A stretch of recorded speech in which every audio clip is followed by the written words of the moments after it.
You're listening to Hoedown History, where we explore the history and legends of America's old-time and bluegrass music.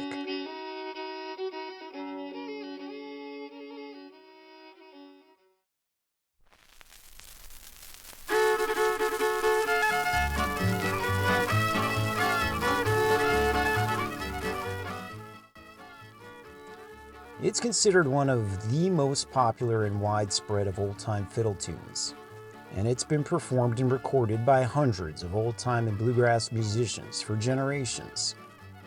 And like some of my previous videos on these old fiddle tunes, this one too has had a certain life of its own, not just restricted to the world of traditional American folk music. Versions of this tune have been recorded by Johnny Cash and Deep Purple. So stick around because we'll explore the history of this tune and we'll listen to one of the earliest recordings of it, and even some later legendary versions as well. And I'll even share with you folks the story of how this old fiddle tune that has a calendar date for a title eventually went on to climb to the top of the pop charts and earn a Grammy Award. And I'm not even kidding. And it's a great story. So let's dive in.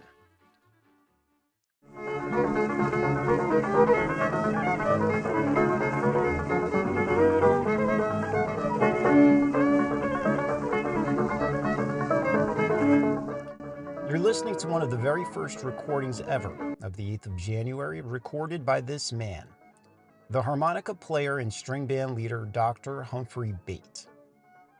Born in Castellian Springs, Tennessee on May 25, 1875, to a prominent Middle Tennessee family, several of Bate's relatives had served as Confederate officers in the American Civil War. The Bate family owned several plantations throughout the Southeast, and historians believe that Humphrey probably learned to play music from freed slaves living on his father's plantation.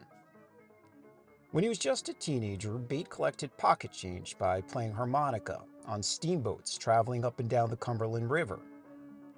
He eventually would go on to attend medical school at Vanderbilt University, and even served as a surgeon in the Spanish-American War. While Bate worked primarily as a doctor for most of his life, he never lost his interest in playing music. Around 1900, he appears to have formed his first string band, and soon acquired a reputation in the Nashville area by playing at various rallies and silent movie theaters. Then, in 1925, Bate and his band became what many historians believe to be the first ever musicians to play old-time music on the radio in Nashville.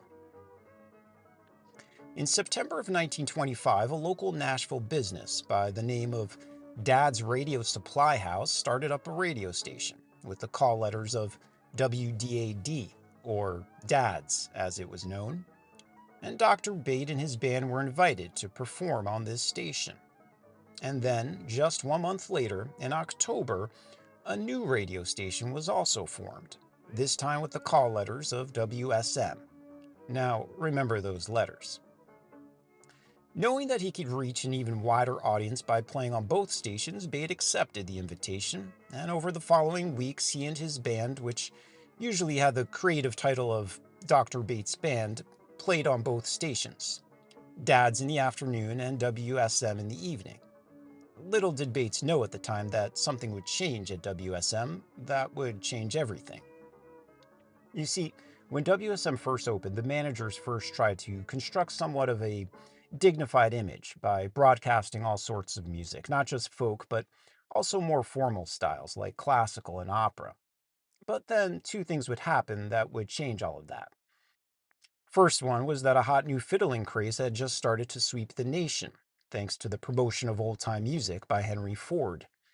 And you can listen to my video on Sail Away Ladies for more information on that phenomena. And then in November, a new station manager was hired by the name of George Hay, also known as the Solemn Old Judge. Hay already had some experience with a Chicago radio station where he developed a popular barn dance program that featured old-time folk music. And shortly after arriving at his new job at WSM, Hay told a friend that he wanted to recreate the kind of barn dance show that he had worked on in Chicago. He understood that American folk music was popular with a large audience, and was getting even more so. He started looking for more rural musicians from the Nashville area to recruit, and he was happy to see that Dr. Humphrey Bate and Uncle Dave Macon had already made occasional appearances on the station and continued to keep them on board. And it was an agreement that would last a pretty long time. And so on November 28th, 1925, a date that lives in country music history, WSM's Barn Dance made its first airing with one of those local fiddlers that Hay had recruited called Uncle Jimmy Thompson, who was its first performer. Eventually, Hay would later change the name of his barn dance show a couple years later, when it became known as the Grand Ole Opry. And Dr. Bate made his appearance on this particular program just 3 weeks after Thompson's. At the time, Bates' band was first introduced as Dr. Humphrey Bate and his Augmented String Orchestra, a name that the original radio managers thought fit well with their respectable, high class promotional efforts. But with Hayes' new Hillbilly rebranding campaign, the band's name was changed to Dr. Humphrey Bate and his Possum Hunters. And so over the next several years, Bate, who Hay eventually dubbed the Dean of the Opry, performed regularly on the program. Bates' band was unusually large for a string band, typically consisting of two fiddles, two guitars, a banjo, a bowed bass, and even a cello. And Bates' own daughter, Alcione, often performed with the band as a ukulele player and made appearances when she was just 13 years old. Now, the band's repertoire included the usual numbers of a list of tunes they would commonly play, like Old Joe, Greenback Dollar, Going Uptown, and of course, the 8th of January. And so on March 3rd, 1928, Dr. Humphrey Bate and his Possum Hunters got their chance to record some of these numbers in Atlanta. It would be their first and last major recording session.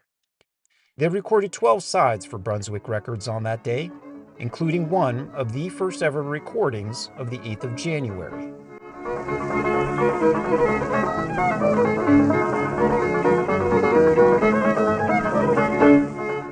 And it's a classic. While we only have a dozen of the band's recordings, the ones that we do have are still considered to this day some of the most distinctive and complex of the string band compositions from this era. And over the next following years, while the Opry and the whole of country music would change rapidly, and many of the old-time bands that were first recruited by the show would eventually be dropped, Dr. Bate and his Possum Hunters stayed on, and they even became the first Opry band to go on tour, which they did in 1931, playing in cities as far away as Des Moines, Iowa. And as Bates' daughter Alcione recounted, the act was real simple. My aunt and I would sing and dance, wearing little country dresses. Father wore work pants and suspenders. We stopped the show every time. Well, the Possum Hunters were still playing on the Opry when Dr. Bate died on June 12, 1936, of a heart attack at his home in Castellian Springs. But the Possum Hunters continued playing with various lineups, some of which still included Bates' children, until the 1960s. Now, many of you will notice that Bates' recording of the 8th of January may have a slightly different melody than the one you're used to.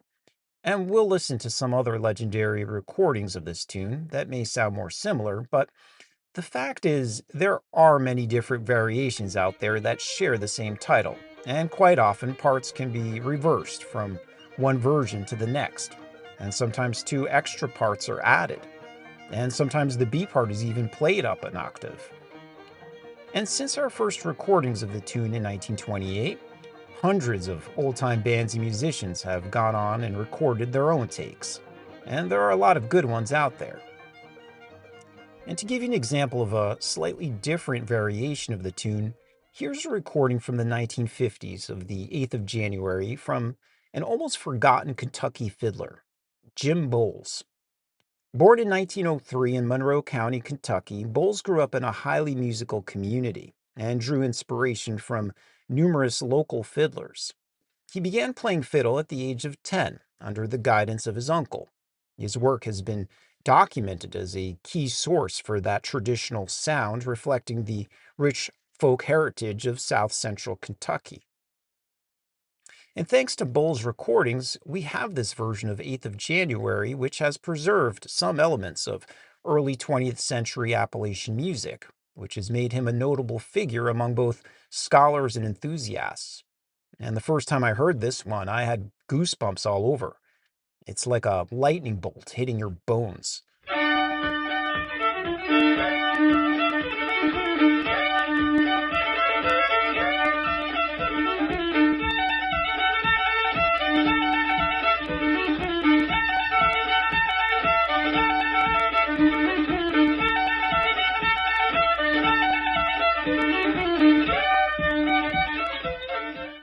And we don't have to go that far to hear another very different version of this tune. This one is by Lela Todd of Eastall County, Kentucky. She was one of the musicians recorded by the folklorist John Herod, who spent decades documenting regional players and preserving their repertoires for future generations. Her playing reflects the local style of Southeast Kentucky, including some African American influence that helped shape some of the sound of that area. Lela's version is very different from Bull's, a bit peppier and more rhythmic, and just great. Give it a listen.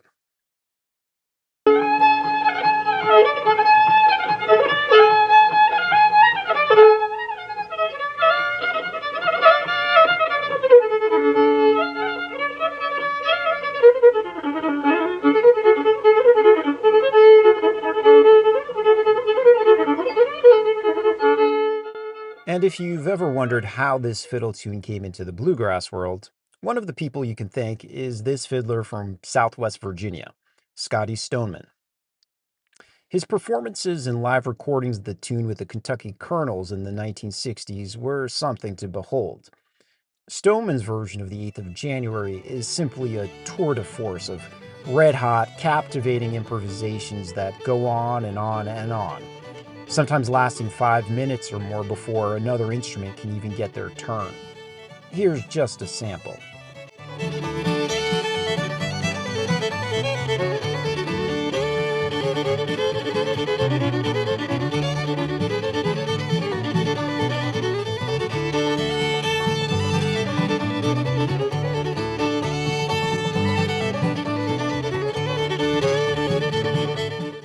But probably the biggest reason why it's still played so much in bluegrass today is thanks to this man. Tony Rice recorded the 8th of January in his self-titled album in 1977, and pretty much ever since then, well, every guitar picker started calling it out at the local jam. And Tony's version is just a masterpiece of solid, tasteful, and timeless bluegrass flat picking. He's also joined by an all-star cast of musicians on this cut, including Daryl Anger on fiddle and David Grisman on mando. But I almost feel kind of bad for Dog here, having to follow Tony's break on this one.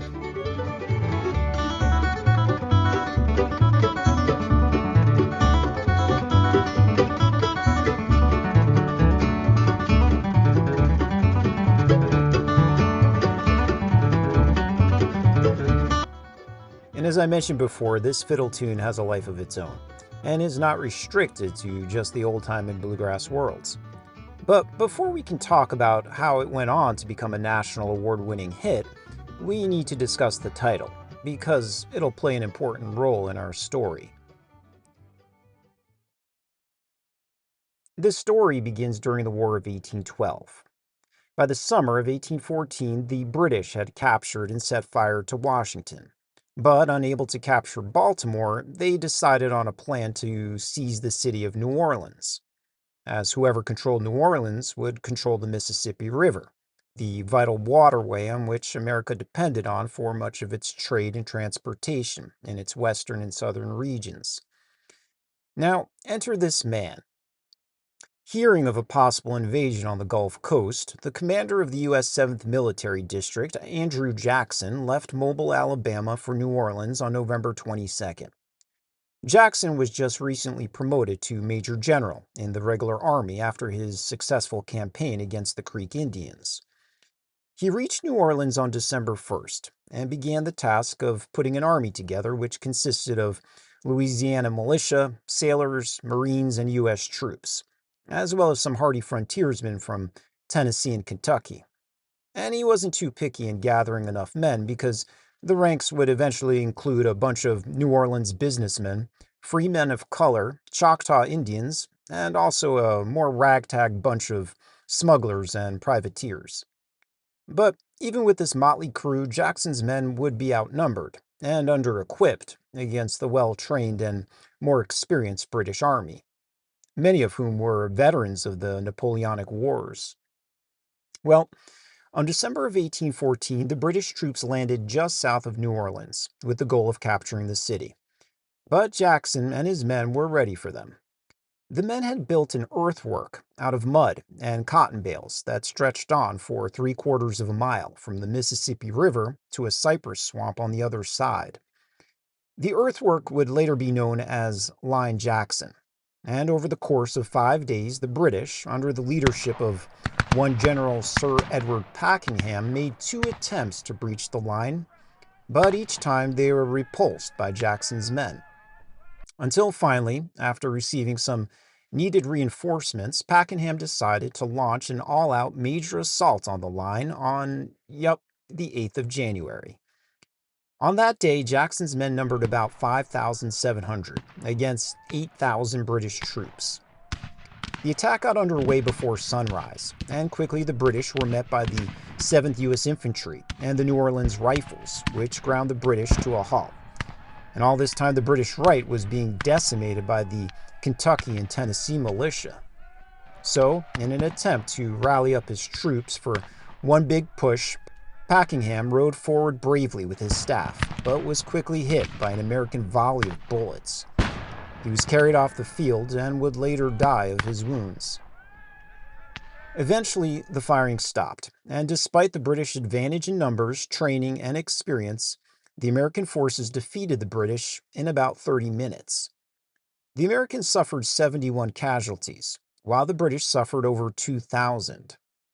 After the 8th of January, the British would not attempt another run at the Jackson Line again, and they eventually withdrew from New Orleans altogether 10 days later. And what lends this story an interesting twist is the fact that, 2 weeks prior to the battle, a treaty was actually signed between British and American delegates to end the war. But the news of the treaty had not reached the U.S. by January 8th of 1815, and neither the opposing armies nor the United States Congress was aware of this agreement, causing many historians up to this day to wonder if the battle was even necessary. Well, the victory made Jackson a national hero, and the anniversary of the Battle of New Orleans was widely celebrated with parties and dances throughout the 1800s, especially in the South. And at some point, a tune was written to commemorate this battle on the 8th of January. It was entitled Jackson's Victory, and it became a super popular tune that spread throughout the entire country. But fast forward to around the time of the Civil War and sometime after his presidency, when Jackson's positive reputation began to suffer for a number of reasons, and Old Hickory fell out of favor with many Americans. And so in a sort of 19th century cancellation campaign, Jackson's Victory was given a new title to commemorate the battle itself rather than the man, which is how we get the title of the 8th of January. But there are still some questions that remain. Where did the tune actually come from? Well, the origin of the melody has long been debated by music historians, but I'll share some of the theories. While many do believe that the tune was in fact composed after the battle to commemorate the victory, however, there are many historians who disagree with this theory. One notable historian, Tom Rankin, suggests that the tune may be older than the battle. He goes on to state that the melody does seem to be American in origin and doesn't likely have any obvious British sources, like many other older popular fiddle tunes in the United States. But the historian Samuel Baird believes the tune, at least the A part, was borrowed from an older tune called Chase the Squirrel. Here's a recording of Frank Weishart to compare the two tunes.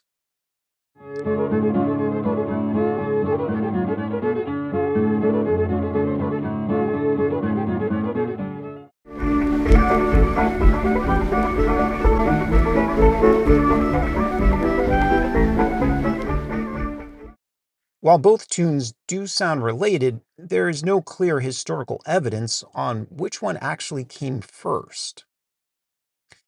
And the historian slash fiddler banjo player Tom Carter has stated that the 8th of January may be a relatively newer piece of music that was refashioned from an older tune as well, one which was found mainly in Patrick, Franklin, and Floyd counties in southwestern Virginia, and even north into parts of West Virginia.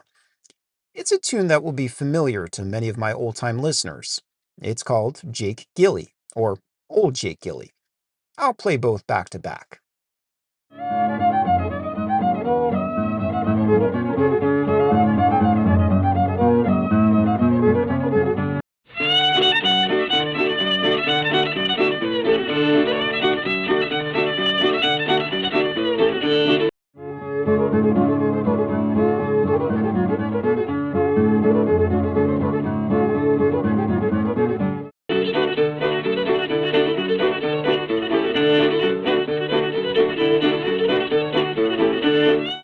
Well, they both do sound a bit similar to my ears. The low parts are more similar, but the high parts maybe a little less so. The origins are still debated to this day.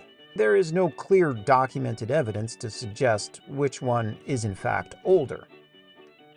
So, the ultimate source of the 8th of January may just be another instance where the origins are simply lost in the mists of time. But what is more clear is how this tune landed on the top of the charts in the 1950s. And it's a fascinating story. Now enter this man, James Corbett Morris, known professionally as Jimmy Driftwood.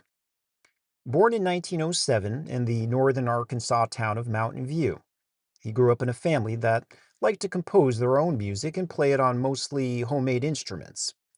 And a day didn't go by that Driftwood wasn't playing, singing, or writing music with his family.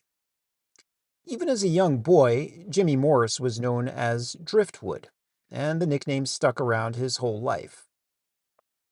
When he got older, young Jimmy earned his college degree and went on to take a teacher's position at a local school in Snowball, not far from his hometown. But he had a hard time getting his students interested in learning history. Nothing seemed to work.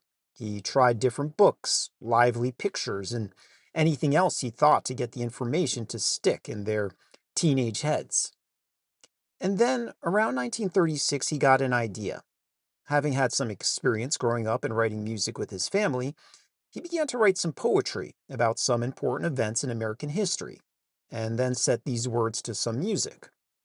Well, it worked, and his students began paying attention to something they had previously had no interest in learning at all. Now, one of his many compositions was a song about the War of 1812. And what better melody to set the lyrics to than the original fiddle tune used to commemorate the exact event? He entitled it The Battle of New Orleans, and little did he know at the time how popular it would eventually become. As time went on, Driftwood brought this song and many, many more that he composed to other schools where he eventually taught, and his students would then spread these songs further out in the Ozark region. He became rather well known and respected in the area, particularly among the school districts that dotted the Ozark countryside.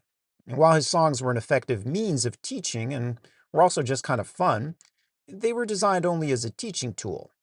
That is, until something surprising happened. Now, enter this man, Don Warden. He was a steel guitar player from Missouri and eventually would go on to be the manager for this country artist.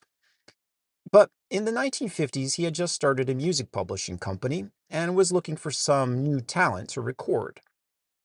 He received a tip about some teacher by the name of Jimmy Driftwood living in Timbo, Arkansas, who apparently had a knack for writing some good catchy songs. Warden tried to find this Jimmy Driftwood, but his search in the telephone listings in Timbo came up empty. He later learned that Driftwood, like many of his neighbors, simply didn't actually own a telephone. So, Warden tried writing to General Delivery, and he wrote a letter asking the songwriter to send him some of his recordings. Several weeks later, he received a reply. It seemed that Driftwood didn't have a tape recorder, or even any access to one, so he couldn't send any tapes.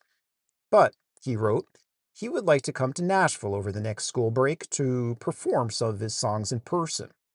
So, the two arranged to meet in a Nashville hotel room not long after. And when that day came, Warden listened as Driftwood played a number of the songs that he had played in the Ozark Hills for decades. The music publisher was just mildly impressed. He didn't actually hear anything that would make him want to sign the songwriter to an actual contract. But then, Driftwood played the Battle of New Orleans, and Warden lit up. They talked further and soon agreed to make some recordings. So in 1957, the arrangements were made, and Jimmy Driftwood recorded his Battle of New Orleans along with 11 other songs for RCA, which were then put on an album and released the next year. So here's Driftwood's 1957 or 1958 recording of the Battle of New Orleans. Well, in 1814 we took a little trip along with Colonel Jackson down the mighty Mississippi. We took a little bacon and we took a little beans, and we met the bloody British near the town of New Orleans. We fired our guns and the British kept a-coming, but there wasn't nigh as many as there was a while ago. We fired once more and they began to running on down the Mississippi to the Gulf of Mexico. Normally, I wouldn't be all that interested in hearing a song written for a high school history lesson, but honestly, this is kind of amazing. I mean, Driftwood was a bit of a genius to be able to come up with some lyrics that are both informative and fun, while keeping a good sense of rhythm, and all the while preserving the original melody of an old fiddle tune. But to both Ben's disappointment, the album did not sell very well. First off, it was marketed as a folk record, which wasn't too much of a help. And the other problem was that the song's lyrics contained some pretty harsh words, like and words that were not heard on radio stations in the 1950s. But even though the record didn't sell much, the music publisher still believed in the song and began to push harder for more radio play, particularly with a radio station in Nashville. Yep, we're back at WSM again, folks.